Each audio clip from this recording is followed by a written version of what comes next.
चारों तरफ आग लगी हुई थी। बाहर निकलने का कोई भी रास्ता नहीं मिल रहा था। सभी यहाँ वहाँ भाग रहे थे। केविन बच्चों की एक बस को इस भयानक लहराते हुए आग से निकालने की कोशिश कर रहा है। अब क्या वो इस मकसद में कामयाब हो पाएगा? यही जानने के लिए बढ़ते हैं आगे की कहानी की तरफ। बताया जाता है कि ये फिल्म 2018 से शुरू होती है। हम केविन को देख पाते हैं जो कहानी का मेन कैरेक्टर होने वाला है। साथ ही वो एक बस ड्राइवर होता है। हर रोज की तरह उसका दिन नॉर्मल चल रहा था। वो स्कूल में बस ड्राइवर का काम किया करता था। रोजमर्रा के काम में इसे बहुत ही कम सैलरी मिलती थी, जिससे उसका गुजारा कर पाना भी बहुत ज्यादा मुश्किल था। केविन के परिवार में उसकी माँ के साथ उसका एक बेटा है जो इतना ढीठ है कि वो केविन का कहना नहीं मानता। केविन उसे लाख समझाता है कि तुम स्कूल में चले जाया करो, लेकिन वो उसकी एक भी नहीं सुनता। केविन को कुछ भी समझ में नहीं आता कि मैं अपने बेटे के साथ करूं तो आखिर क्या करूं। उसके पास एक डॉग भी है। उसे पता चलता है कि डॉग की तबीयत काफी बिगड़ रही है, वो बीमार होता जा रहा है। यही सब देखते हुए केविन उसकी इलाज कराने के लिए उसे हॉस्पिटल लेकर जाता है। उसने सोचा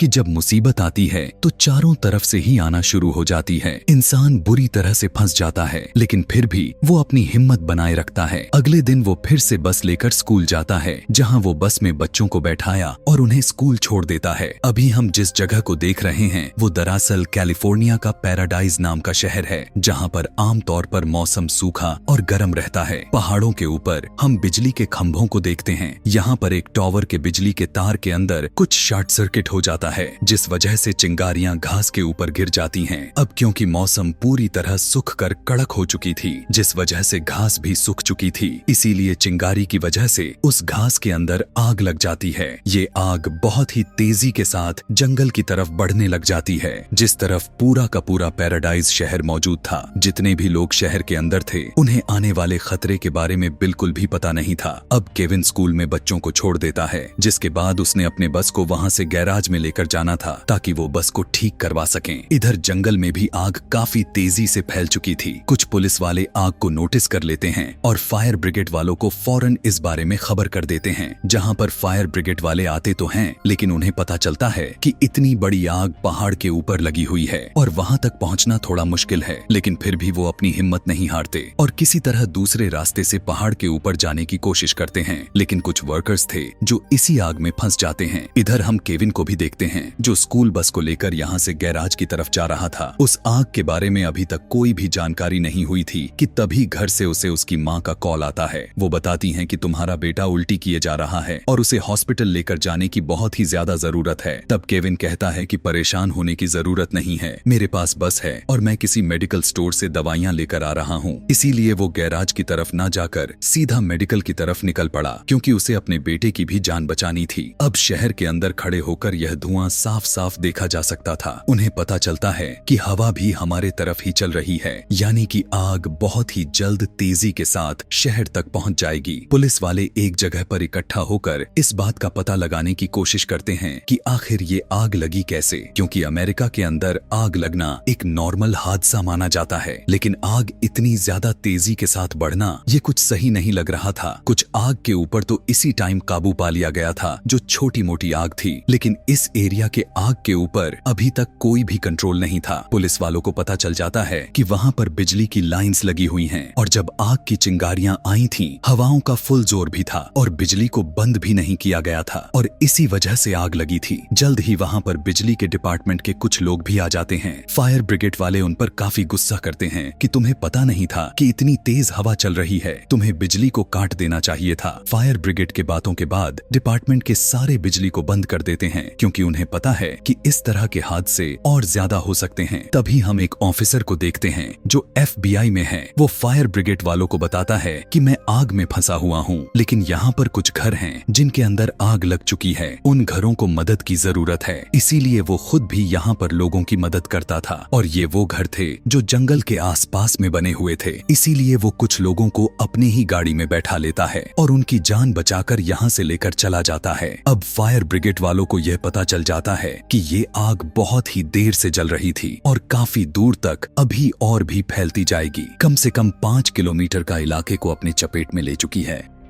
केविन के पास भी उसके बॉस का कॉल आता है। वो कहती है कि अगर गैराज में बस ठीक हो चुकी है तो तुम बस को जल्दी से लेकर आ जाओ, क्योंकि आज बच्चों को जल्द ही छुट्टी करवाएंगे। लेकिन केविन तो गैराज के अंदर बस को लेकर गया ही नहीं था। वो तो दवाइयां लेकर अपने घर की तरफ जा रहा था। फायर ब्रिगेड की गाड़ियां भी इतनी ऊपर तक नहीं जा सकती थीं, जिस वजह से यहाँ पर छोटे छोटे हेलीकॉप्टर्स और जहाजों की मदद ली जाती है। वो जहाज पानी भरकर आग के ऊपर फेंकने का काम करते हैं ताकि आग के ऊपर काबू पाया जा सके। लेकिन इतने तेज आग के ऊपर काबू पाना बहुत ही मुश्किल लग रहा था। आग बस बढ़ती ही जा रही थी और इसीलिए आग बुझाने वाले और भी हेलीकॉप्टर्स की मांग करते हैं, क्योंकि नीचे से आग को बुझाना नामुमकिन था। इधर आग में FBI का ऑफिसर भी कुछ लोगों की जान बचाकर जंगल से निकल ही रहा था। लेकिन तभी आग उसके चारों तरफ आ जाती है। उसे पता चल जाता है कि मैं यहाँ से बचकर नहीं निकल सकता। इसीलिए वो सभी लोगों को तालाब के अंदर भेजता है ताकि वहाँ जाकर सभी लोग अपनी जान की सुरक्षा खुद कर सके। केविन को भी यह पता चल जाता है कि जंगल के अंदर बहुत ही तेज आग लग चुकी है और फायर ब्रिगेड की बहुत से गाड़ियां काफी तेजी से उसी तरफ ही जा रही हैं। इसीलिए वो अपने बेटे से बात करते हुए कहता है कि मैं बहुत ही जल्द तुम्हारे पास पहुंच जाऊंगा और चाहे कुछ भी हो जाए, लेकिन तुम घर से बाहर मत निकलना, क्योंकि धुएं का लहरें भी पूरी तरह से चारों तरफ फैल गया था। सारे बच्चे स्कूल के अंदर हैं। वो भी खिड़कियों से बाहर धुएं को देख पा रहे थे। उन्हें भी पता चल जाता है कि आग लगी हुई है। यहाँ पर एक टीचर भी थी जिसका नाम मेरी था। वो इन सभी बच्चों को एक जगह पर इकट्ठा करती है और उन सबको बैठने के लिए कहती है। काफी सारे पेरेंट्स अपने बच्चों को ले जाने के लिए स्कूल में ही आ चुके थे, क्योंकि उन्हें भी डर लग रहा था कि कहीं उनके बच्चे खो न जाए। लेकिन अभी भी कई पेरेंट्स ऐसे थे जो अपनी बच्चों तक नहीं पहुंच पाए थे। दरअसल इस स्कूल में टोटल 22 बच्चे मौजूद थे। केविन के पास उसके वाइफ का कॉल आता है। पता चला कि वो अपने साथ नहीं रहता। उसकी वाइफ को भी यह पता चल चुका था कि मेरे बेटे के साथ कुछ हुआ है। इसीलिए वो केविन को कहने लगती है, तुम्हें हमारे बेटे के पास जाने की कोई जरूरत नहीं, मैं उसे तुम्हारे घर से ले लूंगी। उधर स्कूल के अंदर से एक ड्राइवर सभी वर्कर्स को कहती है कि जिस भी ड्राइवर की बस खाली है स्कूल में पहुंच जाइए और बच्चों को अपने साथ लेकर जाए, क्योंकि यहाँ स्कूल में अभी भी 22 बच्चे बचे हुए हैं। उनके पेरेंट्स हम तक नहीं पहुंच पाए। लेकिन बदले में कोई भी बस का ड्राइवर जवाब नहीं देता। सिर्फ केविन ही था जो स्कूल के पास आया हुआ था। इसीलिए वो जवाब देता है और कहता है कि मैं बहुत ही तेजी के साथ आ रहा हूँ, मैं बहुत ही जल्द स्कूल पहुंच जाऊंगा, बच्चों को रेस्क्यू करके निकाल भी लूंगा। इसीलिए केविन जल्दी से अपने बस को भगाकर उस जगह से उसी स्कूल की तरफ जाता है। उसने बच्चों को रेस्क्यू करके एक खाली जगह पर पहुंचाना है। तभी केविन जल्दी से स्कूल में पहुंच जाता है। सारे बच्चों को अपने बस में बैठा लेता है। मेरी नाम की टीचर केविन से कहती है कि तुम इन सभी बच्चों को चिको के पास पहुंचा देना जहाँ पर खाली जगह पड़ी है। लेकिन केविन का जवाब था कि मैं अकेला काम यह नहीं कर सकता, किसी को मेरे साथ जाना पड़ेगा। तब मेरी कहती है कि ठीक है, मैं ही तुम्हारे साथ चलती हूँ। इसीलिए मेरी भी उन बच्चों के साथ उस बस में बैठती है और ये लोग यहाँ से निकल पड़ते हैं। बच्चे भी आराम से अपने अपने सीट्स पर बैठ चुके थे। पुलिस और फायर ब्रिगेड वाले आग बुझाने में लगे होते हैं। बढ़ती हुई आग को देखकर वो बहुत ही टेंशन में आ चुके थे। केविन भी जिस बस को लेकर जा रहा था वो बस भी अब एक जाम के अंदर फंस जाती है। काफी लंबा ट्रैफिक का जाम था, क्योंकि सभी लोग यहाँ से निकलने के बारे में सोच रहे थे, जिस वजह से सारे के सारे गाड़ियां अचानक से हाईवे पर आ चुकी थीं और जाम लग गया था। ऐसे ही इंतजार करते करते रात हो जाती है। केविन को पता चल जाता है कि वहाँ से निकलने का कोई रास्ता नहीं है। फिर भी वो किसी तरह करके मैरी को सीट पर बैठाकर उससे कहने लग जाता है कि मैं रास्ते को खाली करवाने की कोशिश करूंगा और तुम धीरे धीरे करके बस को पीछे पीछे करके लेकर आना है। तब मेरी भी ठीक ऐसा ही करती है। केविन सामने से गाड़ियां हटाने लग गया, यह कहते हुए कि मेरे पास बच्चे हैं तो प्लीज हमें यहाँ से जल्द निकलने दो। कुछ लोग रास्ता छोड़ देते हैं। काफी कोशिश के बाद केविन की बस यहाँ से निकलने में कामयाब हो जाती है और इस तरह से केविन बस को आगे बढ़ाता हुआ दूसरी जगह पर पहुंच जाता है। वो देखता है कि यहाँ पर काफी तेज आग है, सारे के सारे घर जल रहे हैं। मेरी भी कहती है कि हमें यहाँ पर नहीं रुकना चाहिए, हमें इन बच्चों को उसी जगह पर लेकर जाना होगा जहाँ पर हमें कहा गया था। केविन अब यहाँ से भी आगे की तरफ बढ़ चलता है। चारों तरफ बस आग ही आग लहराते हुए दिखाई दे रहे थे और धुएं की वजह से अंधेरा होने लगता है। आग की गर्मी की वजह से सारे बच्चे डर गए थे, लेकिन मेरी किसी तरह इन बच्चों को संभालने की पूरी कोशिश करती है। अब जहाँ चिको नाम की कैंप साइट थी वहाँ पर कुछ टेंट्स लगा दिए गए थे। जितने भी जख्मी लोग थे वहाँ पर आ रहे थे। सारे बसेस को भी यहीं पर आने के लिए कहा गया था, लेकिन अभी तक वो बस थी जो यहाँ नहीं आई थी, और वो थी केविन वाला बस था, जिस वजह से बस के अंदर जितने भी बच्चे थे उन सब के पेरेंट्स यहाँ पर बहुत ज्यादा परेशान हो जाते हैं। उधर केविन जहाँ बस को चला रहा था वहाँ उनके सामने कुछ भी दिखाई नहीं दे रहा था, लेकिन केविन भी हार नहीं मानता। वो तो अपने बस को अंदाजे के साथ आगे बढ़ रहा था। गर्मी इतनी बढ़ चुकी थी कि सभी बच्चे पसीने में भीग चुके थे और पानी के लिए पुकारे जा रहे थे, लेकिन आसपास पानी मिलना बहुत ही मुश्किल था। इसीलिए केविन गाड़ी को उस जगह पर रोक देता है जहाँ पर आग थोड़ी कम लगी हो। मेरी कहती है मैं आसपास के घरों में पानी देखने के लिए जाती हूँ। इसीलिए वो एक घर में चली जाती है, क्योंकि वो घर फ्यूल स्टेशन के पास में ही था और वो वहाँ से पानी के बॉटल्स को जमा करना शुरू कर देती है। लेकिन तभी अचानक से फ्यूल स्टेशन में धमाका हो जाता है और मेरी बाल बाल बच जाती है, और वो किसी तरह बच्चों के लिए पानी ले आई थी। तब जाकर बच्चों की प्यास बुझ जाती है और अब आग बहुत ही ज्यादा फैल चुकी थी। केविन बस को लेकर आगे बढ़ता ही जा रहा था। उसे यह बिल्कुल भी नहीं पता था कि आखिर यह रास्ता किस दिशा में जाएगी, क्योंकि दूर दूर तक अंधेरा था और अंधेरे से कुछ भी नहीं दिख रहा था। इधर सभी बच्चों के पेरेंट्स को केविन की बॉस समझाने की कोशिश करती है कि आप लोग परेशान ना हो, क्योंकि जिस बस के अंदर आपके बच्चे बैठे हुए हैं उस बस को केविन नाम का एक काबिल ड्राइवर चला रहा है, और मेरी नाम की टीचर भी उसी बस में बच्चों के साथ है, और ये दोनों सही सलामत बच्चों को यहाँ पर लेकर आएंगे। बस आप लोग मुझ पर यकीन रखिए। पुलिस और बाकी लोगों को अपना काम करने दीजिए। इधर आग में केविन जब आगे बढ़ रहा था कि तभी आग में कुछ लोग दिखाई दे पड़ते हैं जो वो भी अपनी जान बचाते हुए भाग रहे थे। वो सभी केविन को कहते हैं कि आगे बस को मत लेकर जाना, क्योंकि आगे बस को ले जाने का कोई मतलब नहीं है, तुम भी बस से उतरकर पैदल ही भागो। लेकिन केविन के पास 22 बच्चे हैं, इसीलिए वो उन बच्चों को छोड़कर पैदल नहीं भाग सकता था। तब केविन मेरी से कहता है कि तुम बस में बैठी रहो, मैं रास्ता देखने की कोशिश करता हूँ। तब जब वो रास्ता देखने के लिए जैसे ही बाहर जाता है तब उसे पता चलता है कि यहाँ से बाहर निकलने का कोई भी रास्ता नहीं है। चारों तरफ बस आग ही आग दिख रही है, यानी कि आगे भी आग है और पीछे भी आग है। निकलने का कोई रास्ता नहीं दिखाई दे रहा। इसीलिए वो फैसला करता है बस को कुछ देर तक यहीं पर रोक कर रखना होगा, जब तक आग थोड़ी बहुत शांत नहीं हो जाती या फिर हवा की रफ्तार धीमी नहीं हो जाती। सारे बच्चे रो रहे थे। मेरी उन्हें शांत करवाने की कोशिश कर रही थी। वो मेरी से कहता है कि मेरे पास एक आइडिया है कि मेरे पास जो टी शर्ट है उसे फाड़ कर बच्चों के मुंह पर बांध दो, ताकि बच्चों के अंदर जहरीली गैस ना जा पाए। और मेरी भी ऐसा ही करती है। केविन अपने टी शर्ट की छोटे छोटे टुकड़े करता है, उन्हें पानी में भिगोकर बच्चों को नाक पर रखने के लिए देता है, ताकि उन्हें बचने में मदद मिल सके।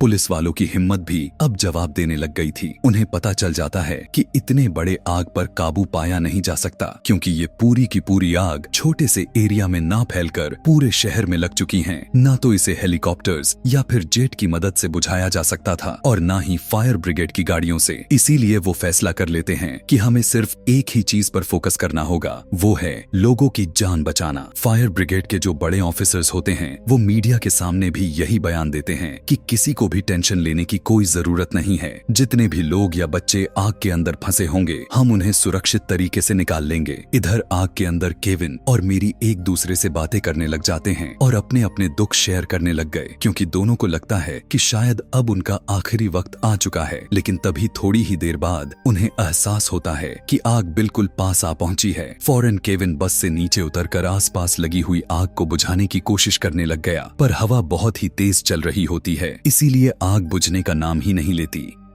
यह देखकर केविन को समझ में आ जाता है कि अब यहाँ पर उनकी कोई भी मदद करने के लिए नहीं आएगा। इसीलिए वो फिर से बस में चढ़ जाता है और फैसला कर लेता है कि चाहे कुछ भी हो जाए बस को आगे लेकर जाना ही होगा। बस शुरू में तो चल ही नहीं रही थी, लेकिन केविन के बार बार कोशिश के बाद बस स्टार्ट हो जाती है और वो बिना कुछ परवाह किए बस को आग के बीच से होता हुआ आगे लेकर जाने लगता है। यह बहुत ही बड़ा रिस्की काम था, क्योंकि अगर कोई जलता हुआ पेड़ बस के ऊपर ही गिर गया या फिर बस के पहिए में आग लग जाए तो यहाँ इन सारे बच्चों को बचा पाना बिल्कुल भी आसान नहीं था। अब उन्होंने खिड़कियां और दरवाजे बंद करके रखे थे, इसी वजह से धुआं अभी तक अंदर नहीं आया था, और कुछ न नजर आने के बावजूद भी केविन बस अंदाजे के साथ चलाए जाता है और आग बढ़ता रहता है। और काफी कोशिश करने के बाद वो एक ऐसी जगह तक पहुंच जाता है जहां तक आग पहुंची ही नहीं थी, और इस तरह से वो इतने बड़े आग की लहरों में से बाहर निकल पाता है। फिर यहाँ से वो अपने बस को उस जगह पर पर लेकर जाता है जहां पर उसे उस बस को लाने के लिए कहा गया था। उस जगह पर पेरेंट्स काफी उदासी भरी बस रोए जा रहे थे, लेकिन जब वो सारे के सारे जब उसके बस को देखते हैं तब उन्हें पता चल जाता है कि हमारे बच्चे सही सलामत आ चुके हैं, जिस वजह से सभी पेरेंट्स काफी खुश हो जाते हैं और अपने अपने बच्चों को संभाल लेते हैं। साथ ही साथ पेरेंट्स मेरी और केविन का शुक्रिया अदा भी करते हैं, क्योंकि उन्होंने अपनी जान की परवाह न करते हुए सभी बच्चों की जान बचाई और उनको सही सलामत लेकर आई। अब केविन को अपने फैमिली को भी ढूंढना था। वो यहाँ के कैंप के अंदर अपने फैमिली को ढूंढने के लिए जाता है, जहाँ उसे अपनी माँ नजर आती है। वो अपनी माँ को देखकर बहुत ही खुश हो जाता है और पूछता है कि मेरा बेटा कहाँ पर है। उसकी माँ कहती है कि तुम्हारे बेटे को तुम्हारी वाइफ अपने साथ ले गई है। खैर, अब इस आग वाले हादसे के कुछ दिन बाद के टाइम को दिखाया गया, जहाँ फाइनली किसी तरह आग को बुझा दिया गया था। लेकिन आग बुझ जाने के बावजूद भी आग ने अपने निशान को पीछे छोड़ दिए होते हैं। केविन अपने जले हुए घर के पास जाता है और यहाँ पर अपने फैमिली की फोटो देखने लग जाता है। उसे इस बात से भी दुख हुए जा रहा था कि मेरे घर के साथ साथ सभी लोगों के घर जल के राख हो गए हैं। तभी यहाँ पर एक गाड़ी आ जाती है, जिसकी तरफ केविन देखने लग गया। गाड़ी के अंदर से उसकी वाइफ और बेटा बाहर निकलते हैं। उनका बेटा केविन से मिला